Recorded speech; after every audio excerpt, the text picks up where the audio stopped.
బంగాళాఖాతంలో ఏర్పడిన తీవ్ర వాయుగుండం ప్రతికూల పరిస్థితులతో తుఫాన్గా రూపాంతరం చెందలేదు. ఇది నిన్న సాయంత్రానికి శ్రీలంకలోని ట్రింకోమలికి 200 కిలోమీటర్లు, నాగపట్టణానికి 340, పుదుచ్చేరికి 410, చెన్నైకి 470 కిలోమీటర్ల దూరంలో కేంద్రీకృతమై ఉంది.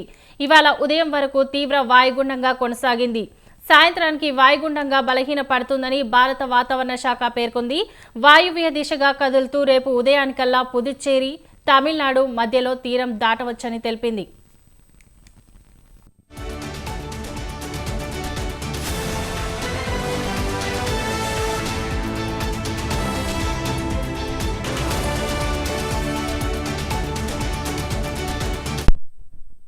ప్రభావంతో ఇవాళ రేపు పలు జిల్లాల్లో భారీ నుంచి అతి భారీ వర్షాలు కురవచ్చని అంచనా వేస్తున్నారు. నెల్లూరు జిల్లాలో ఆకస్మిక వరదలు రావచ్చని వాతావరణ శాఖ హెచ్చరించింది. మత్స్యకారులు సముద్రంలో వేటకు వెళ్లొద్దని విపత్తుల నిర్వహణ సంస్థ సూచించింది. మరోపక్క బంగాళాఖాతంలో ఏర్పడిన అల్పపీడన ద్రోణి ప్రభావంపై భారత అంతరిక్ష పరిశోధన సంస్థ ప్రభుత్వానికి నిరంతరం సంకేతాలిస్తోంది.